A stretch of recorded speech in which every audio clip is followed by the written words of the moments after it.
Welcome to the Business, Finance, and Justice Committee meeting. Today is a rainy March 16th, 2023. I call this meeting to order at 3 p.m. Invocation, Representative Golden, if you'd provide it, please.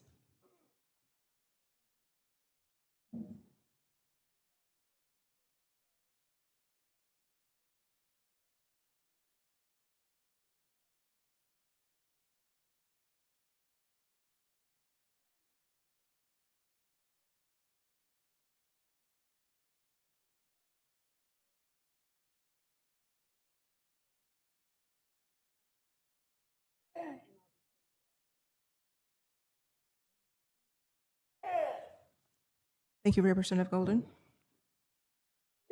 Roll call, Legislative Clerk April Lindsay. Patrick Freeman. Sandra Golden. Randall Hicks. Present. Thomasine Yehola Osborne. Present. Mark Randolph. Present. Madam Chair, you got 5 present and 0 absent. We have 5 present, 0 absent. This constitutes a quorum. All business conducted will be valid. Approval of minutes of February 16th, 2023. When the committee is ready, I'll entertain a motion. Madam Chair, Representative Hicks. I'll make that motion to approve the minutes with any necessary changes. We have a motion from Representative Hicks to approve the minutes with any necessary changes. We have a second from Representative Freeman. Discussion? Hearing none, roll call vote, please. Randall Hicks. Yes. Mark Randolph. Yes. Patrick Freeman. Yes. Sandra Golden. Yes. Madam Chair, you got 4 in favor and 0 against. We have 4 in favor, 0 against. The minutes of February 16th, 2023 are approved. Next item on the agenda is order of business. TR 23-028, a tribal resolution of the Muskogee Creek Nation approving the tribal internal control standards submitted by the Muskogee Creek Nation Public Gaming Commission.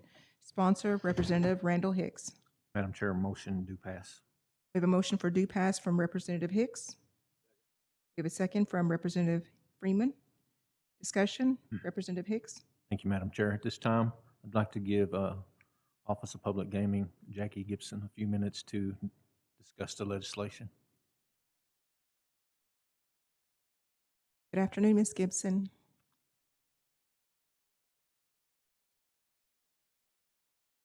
Oh, okay, sorry. Good afternoon. Thank you for having me, Madam Chair and council representatives this afternoon. I come before you asking for the approval for our control standards that we have for administrative rulemaking. These in particular are submitted due to us being able to promulgate and issue the regulations to comply with the current law that the current gaming law. And with that, I also would like to make mention that we have this particular document has been reviewed, called for comment. Everything that the document itself has to follow with the gaming operations. So this is coming with the approval of them with their guidance as well. Thank you. Are there any questions? Any questions from the representatives? Oh, Representative Randolph? How often do we do this? Is this? So this is the first time that we've done this. Can you explain to us why? Just the process of when the law changed back in 2018, it required for us to provide just this rulemaking standard so that all licensees are available for if the Office of Public Gaming wanted to make any changes, we couldn't just arbitrarily make those changes. So due to just the Gaming Commission and our office and the operations, being able to finally get together and to kind of go through this process and get it to you. Thank you very much. Are there any other questions from the committee?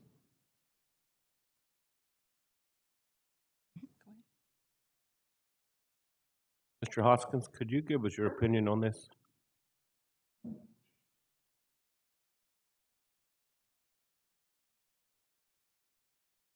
Haskins. Good afternoon. I had the exact same questions when I first read this, but I had to take a look at it a couple of times. It enables them to create administrative rules and administrative processes that they did not have before. I've looked through the contents of the rulemaking stages. It seems appropriate. I had the same question. I kind of wondered where it came from and why now, but it's a first. This is something they really needed to do before. They're getting caught up, for lack of a better way of putting it. Thank you, Mr. Haskins. Certainly. Any other questions from the committee? Any questions from the representatives online or in attendance? Roll call vote, please. Randall Hicks, Yes. Mark Randolph. Yes. Patrick Freeman. Yes. Sandra Golden. Yes.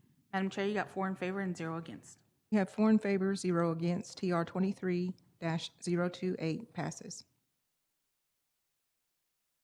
NCA 23-015, a law of the Muskogee Creek Nation amending NCA 15-015, a law of the Muskogee Creek Nation approving and authorizing the principal chief to execute and file the articles of organization with the office of the Secretary of the Nation to form Muskogee Nation Businesses, LLC, under the Muskogee Creek Nation Limited Liability Company Act, and approving the operating agreement for Muskogee Nation Businesses, LLC. Sponsor, Representative Sandy Golden, and this was postponed from February 16th, 2023. Madam Chair, motion for due pass. We have a motion for due pass from Representative Golden. Do I have a second?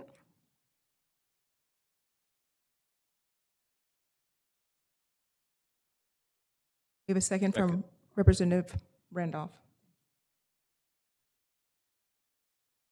Discussion? Representative Golden? Yes, Madam Chair, the last meeting that we had in February, it was postponed because I had asked for it to be on the agenda, so our board members, were notified that it was on the agenda. So they are here today. The CEO and the board members are here to answer any questions that they had in the last meeting. Thank you, Representative Golden. Committee? Questions? They have submitted a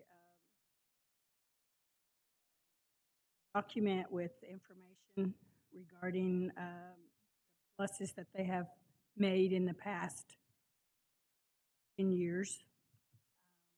When I was on the board, I do know that there was quite a lot of difficulty with Rex's Chicken and a couple of other entities that had been put up on them. And the board was meeting all the time with long meetings in order to get out of this. It wasn't a very good investment. And if I could ask Vivian to come forward and explain some of that.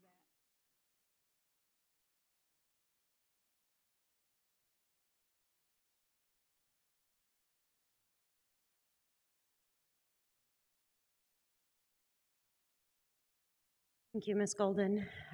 Yes, this comes before you because of several reasons. The board did put in, quite a significant time investment in winding down unprofitable business ventures that we were previously in under the Muskogee Nation Business Enterprise structure.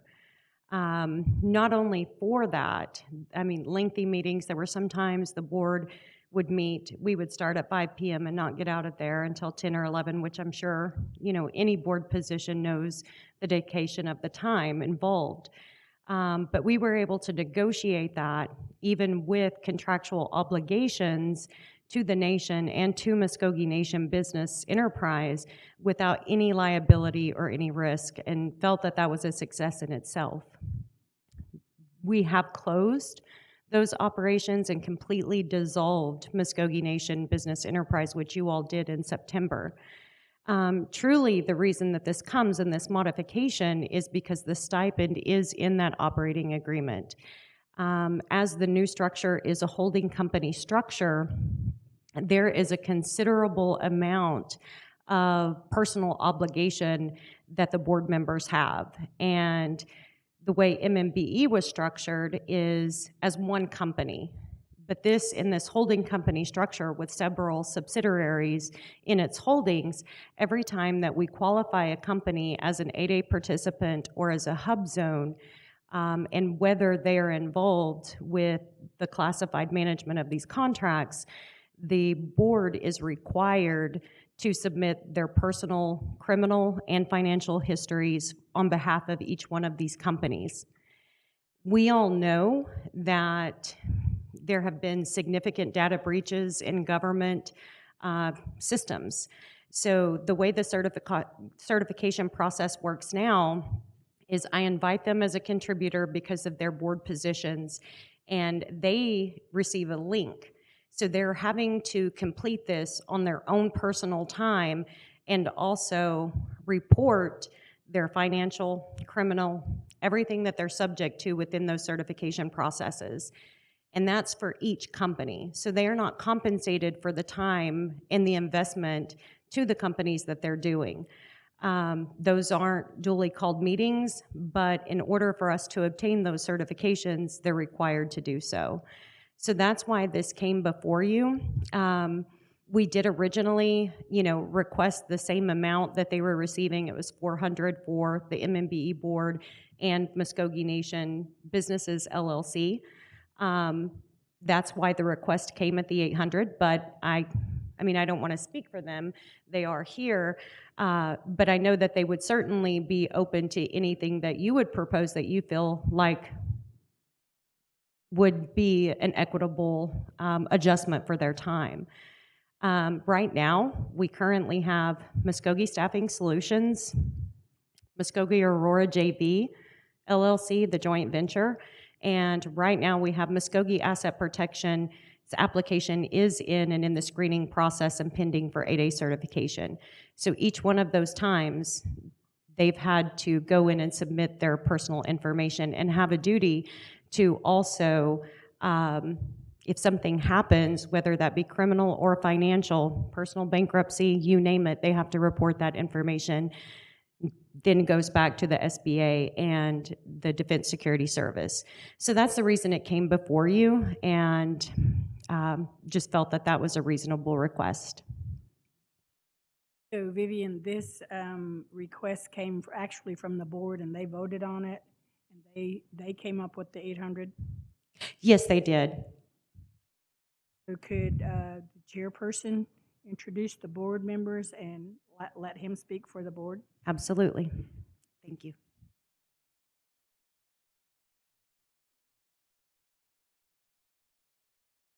Good afternoon. I think everyone knows me, knows who I am. Oh, they don't? Okay. My name is Bert Robinson. I am the chairman of Muskogee Business. I want to thank y'all for allowing us some time to talk about this. Y'all have received this list of what we have done, and we are willing to, I don't want to use the word negotiate, but willing to talk about whatever y'all think is fair and equitable based on what some of these other boards are receiving. Something that I would like to make evident to everybody. Understand there were some questions from the last meeting. We apologize for not being here. We were not aware of it, as Ms. Golden had said, but this entity has not received any appropriations from the tribe since 2007. So we have not received any funding. The last appropriation, from what our CFO said, was in 2007, and nobody on this board was here at that time. That was to help stand up and close out the defunct construction company with MNBE. And so, so we have basically stood on our own since then. And understand there were some comments maybe made about how we have not given anything back since then. Well, if you look at this in FY21, you know, we gave back $116,392 back to the tribe. And in '22, we distributed $32,677, and for the first quarter of FY '23, we have given a little over $30,000.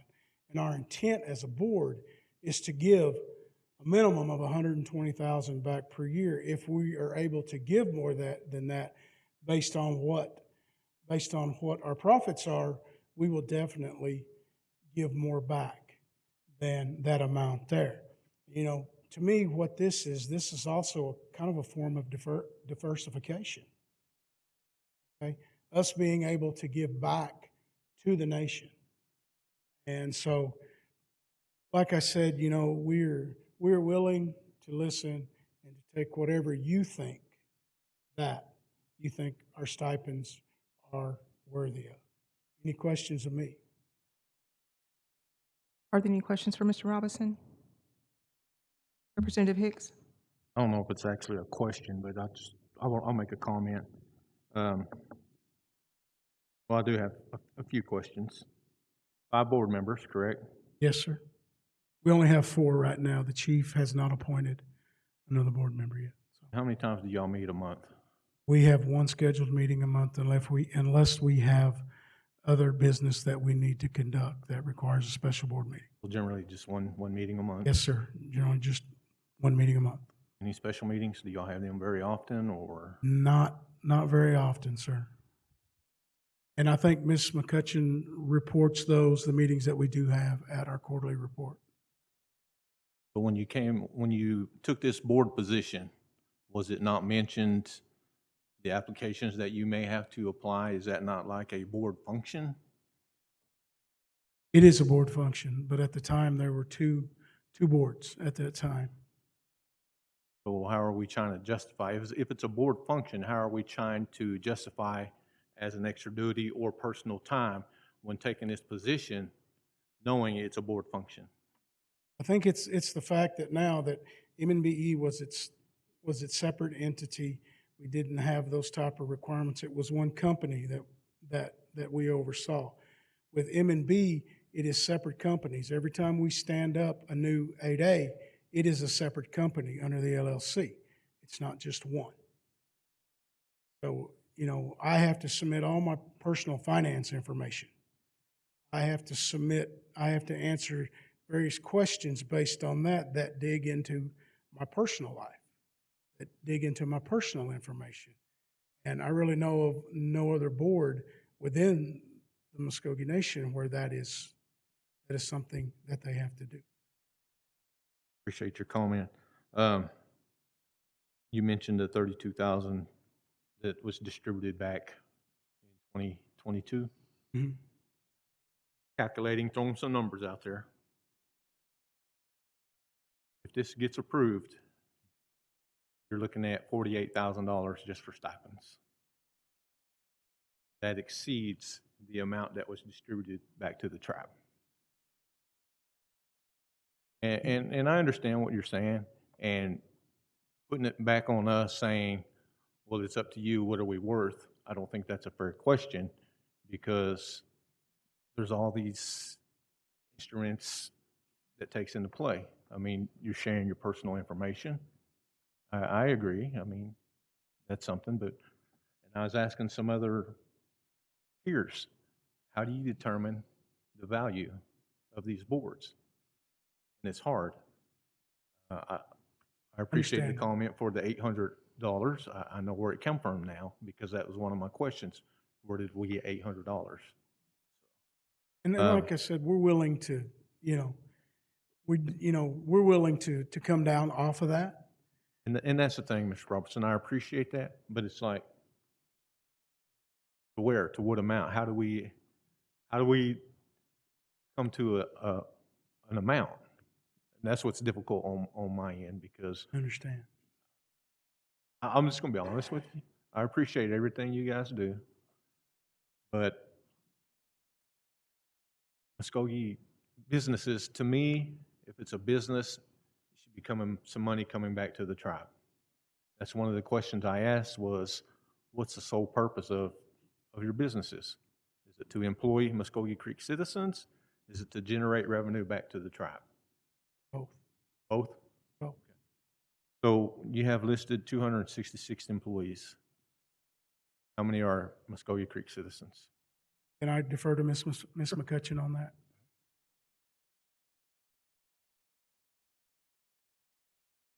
Probably, I don't have those exact numbers. I can guesstimate that's right about 40 Muskogee citizens, and the rest are who are on contract that we are billing for their services.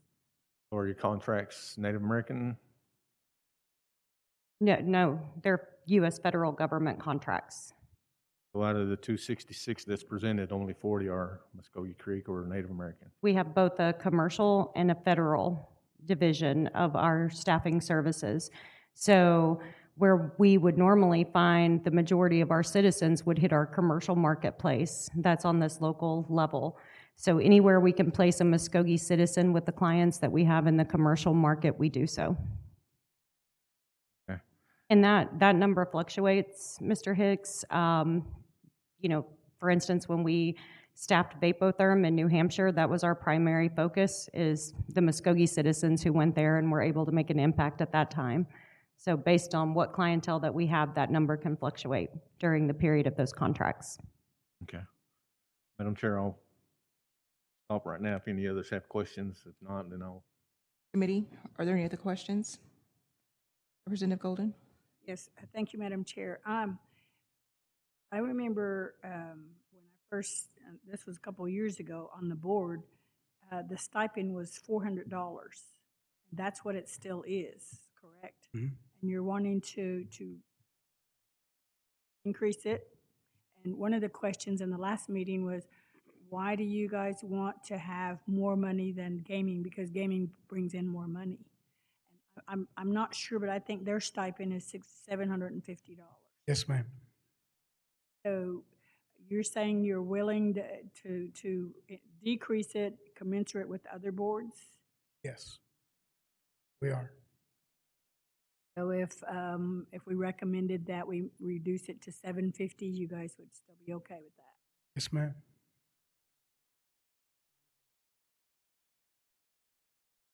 Any other questions, committee? Representative Hicks? Thank you. Mr. Robinson, on this form that was sent to us, Yes, sir. the investments, can you elaborate on the Omogi Golf Course? Can I defer to Ms. McCutcheon on that?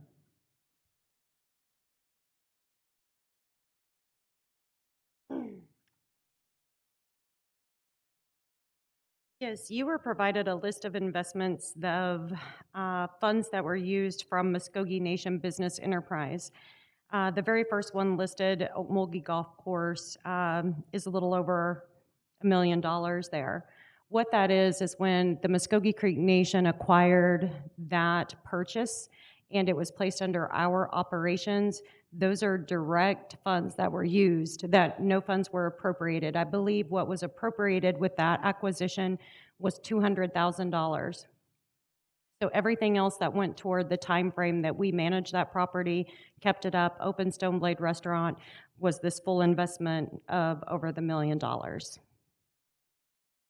And then we shut it down because there's no further investment and we couldn't continue to subsidize that property. Under whose guidance was to invest that much money into that property? That would be your previous management.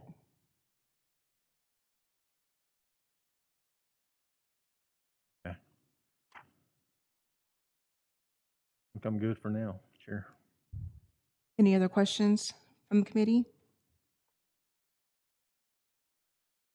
Any questions from the representatives online or in attendance? Yes, Chair. Representative Harjo, go ahead. Yes, I hear, the statement about them having to fill out applications. It just kind of made me wonder because several years ago I had the privilege to sit over some things and the entities of the 8A capacity. And one of the biggest things I was just wondering, because if they're filling out all those types of forms, are you guys filling out forms to become MRMs? Is that what that is? Because the other stuff that I had to fill out whenever I just set and was over the 8A companies at that particular time, I didn't have to fill out any financials. But when you're speaking in terms of them doing full background checks and financial checks and everything else, it sounds to me like you're pushing to look for some type of clearance, in which a lot of times when people look for clearance, and that means they're going to step into like an MRM position.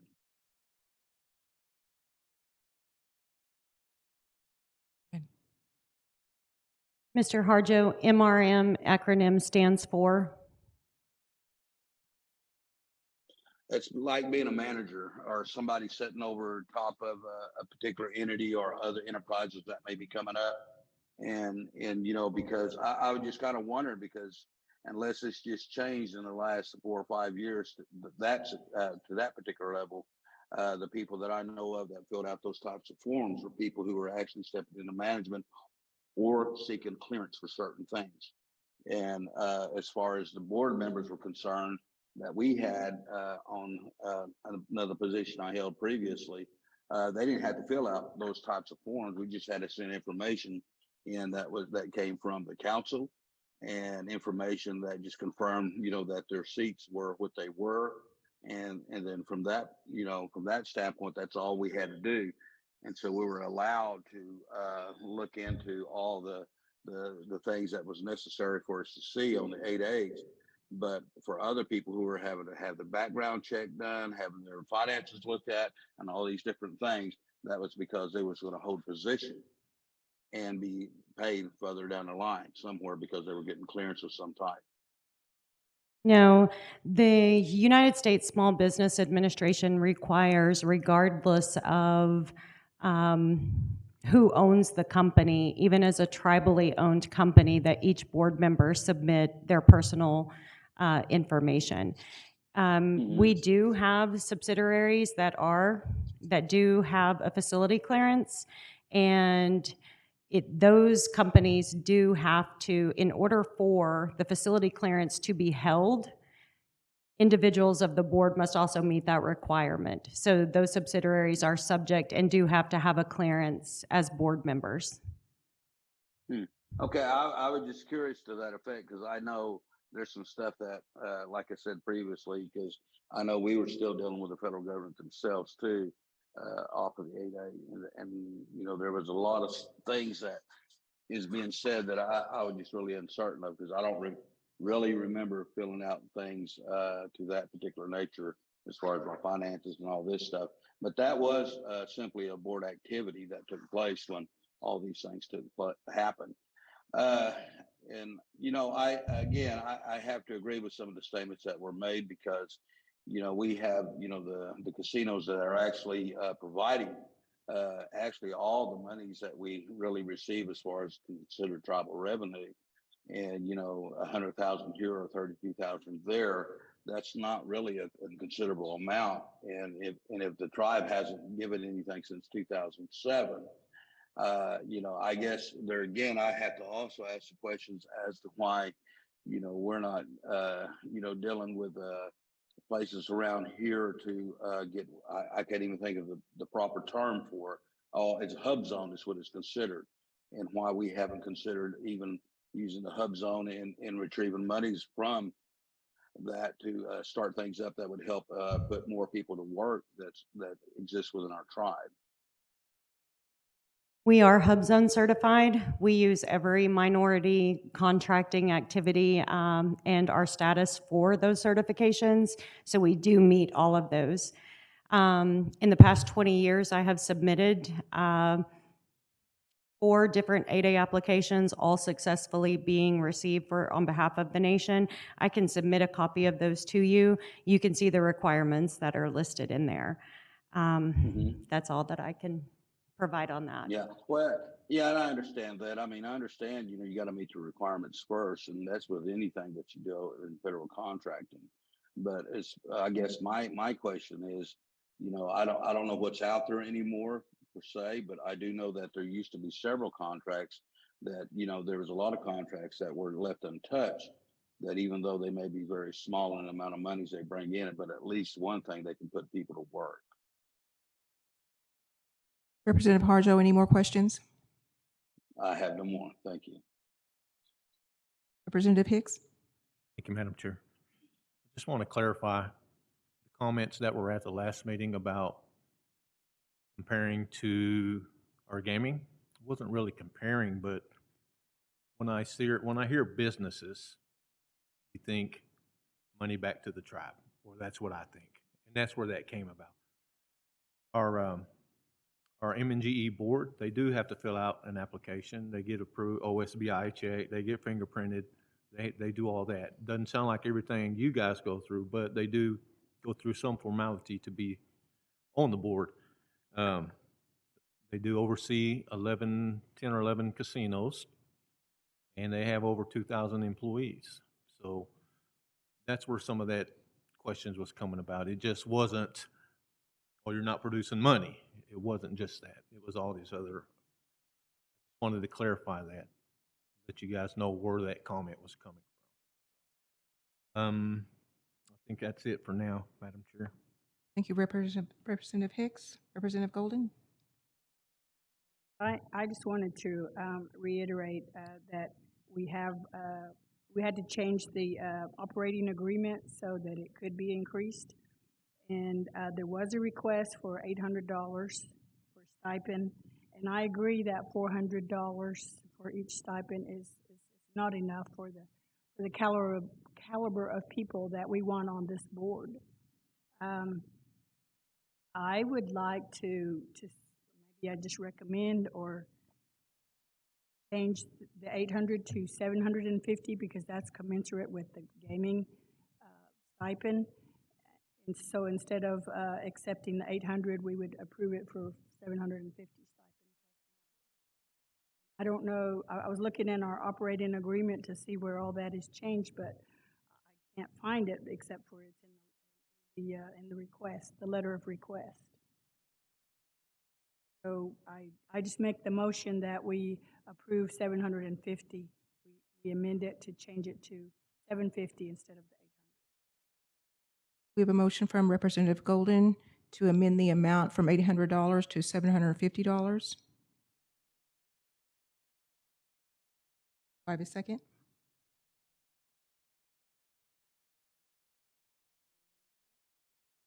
Do I have a second? Hearing no second, the motion to amend to $750 fails. Madam Chair, Representative Hicks? if the sponsor would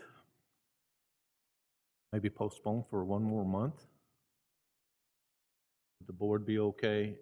The reason I'm asking is I'd like to get all of our boards, see what the amounts are, because I know some are 400, some are 450, and it just different amounts.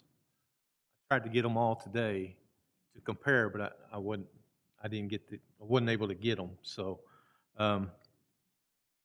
that's where I stand. I mean, I'm not opposed to giving you guys more money, but I would like to do more homework for myself to compare all these different boards, because I know you're not going to be the only board to approach us wanting more money. I just want to do what's fair for everybody, in a sense. So that would be my recommendation, sponsor. Madam Chair, may I say something? Go ahead. We actually did that comparison, and we didn't send it, but we did do it. But it'd probably be better if you did it on your own, and that way you have that information. One of our board members would like to speak, if you're okay with it. That's Board Member Rodney Llewellyn. Representative Hicks? Yeah, that's fine, but I got one more thing. I appreciate the recommendation of the distribution of $10,000. I appreciate that. It's just a recommendation. Go by law, it's still up to the board members what you give back to the tribe. It is. Yes, sir, So- it is. So the And- recommendation, like I said, it's good, but it doesn't really mean anything, because you got law that says it's up to the board what you give back to the tribe. But anyway, I just wanted to share that. It's up to Mr. Llewellyn?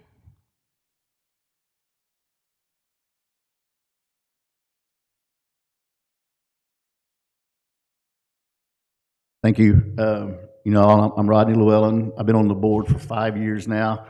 When I first got on this board, Mr. Larney was on the board, and then Mr. Clint Wilson was on the board with us.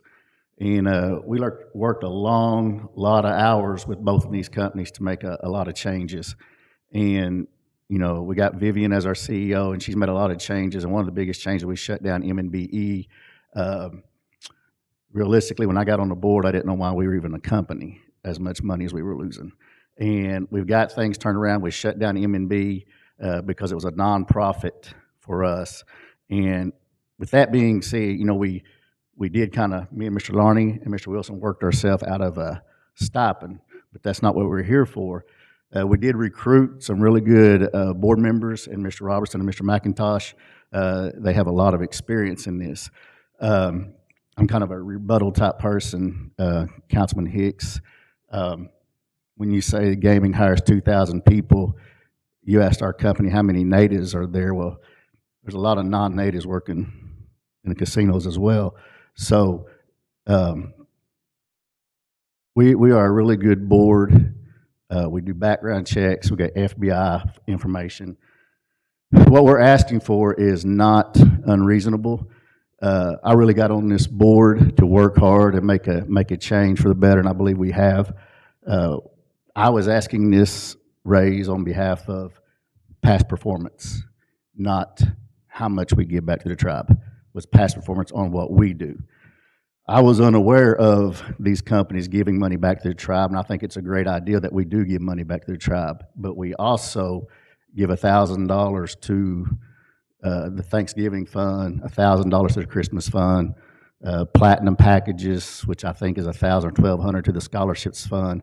So just because our checks don't go directly to Muskogee Nation, we also help out a lot of other initiatives on this deal. We're constantly sponsoring baseball tournaments, basketball tournaments, and banners for kids. They all know anytime they bring something for the board that's going to help kids, I'm going to vote yes on this. And so that's also what our company does is, you know, whether we write a $10,000 check or a $130,000 check or whatever to the nation, we also help out kind of behind the scenes on a lot of other stuff. And, you know, $400, $700, $70, whatever, you know, I believe in you get what you pay for, and you pay for what you get. I run a company. I'm a superintendent. You know, he's got a master's degree. Mr. McIntosh sits on finance committee. Mr. Larney is, you know, is IT certified. So you're getting a lot of education, a lot of background experience with our board, and we're going to continue to strive. Whether, you know, you want to leave it at 400 or you want to leave it at move it to 750, whatever you give us, we will appreciate it and be humble and continue to work. But I would like to take in consideration of all the other things we do as well. And we do fill out a lot of stuff on our own time, over emails, FBI stuff, like I said, OSBI. We do a lot of stuff on our own time that we don't get compensated for, and that's fine. We're not asking to get compensated for everything we do. We are asking to get compensated for the quality of work that we do with this company. Thank you, Mr. Llewellyn. Any more questions? Make a motion to postpone. Representative Golden makes a motion to postpone until the next BF&J meeting. We have a second from Representative Randolph. Discussion? Roll call vote, please. Sandra Golden, Yes. Randall Hicks, Yes. Mark Randolph, Yes. Patrick Freeman. No. Madam Chair, you got 3 in favor and 1 against. We have 3 in favor, 1 against. The motion passes to postpone for the next BF&J meeting. Next item on the agenda is referred legislation, NCA 23-019. Ms. Killian, what is the funding source for this, please? Yes, Madam Chair, that will be interest on permanent fund. Funding source is interest on permanent fund. Committee, do I have a motion to approve the funding source? Motion to approve the funding. We have a motion to approve the funding source from Representative Randolph. We have a second from Representative Golden. Discussion? Hearing none, roll call vote, please. Mark Randolph, Yes. Patrick Freeman. Yes. Sandra Golden. Randall Hicks. Yes. Madam Chair, you got 4 in favor and 0 against. We have 4 in favor, 0 against. The funding source for NCA 23-019 is interest on permanent fund, passes. Next item on the agenda is other business, M&GE.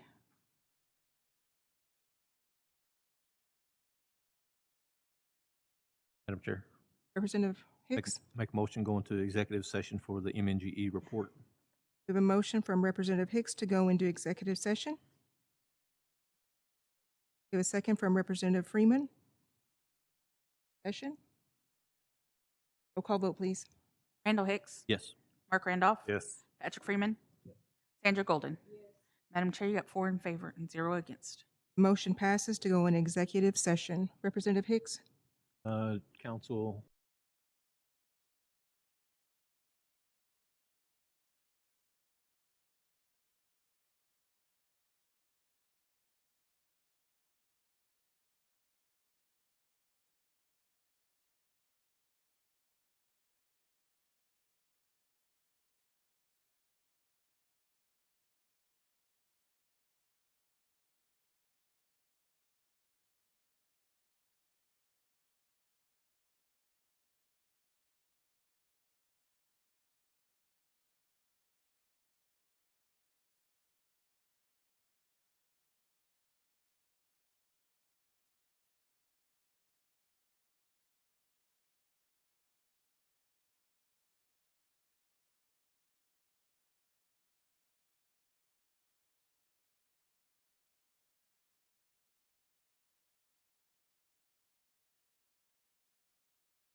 Next item on the agenda is announcements. Are there any announcements from the committee?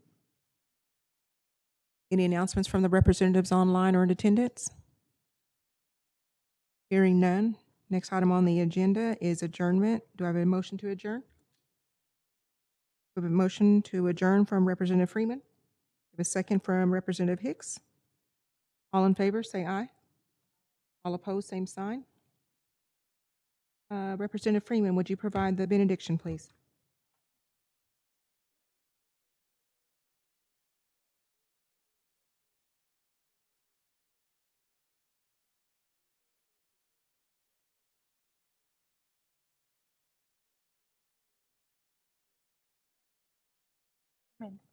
Representative Freeman, we are adjourned at 3:57.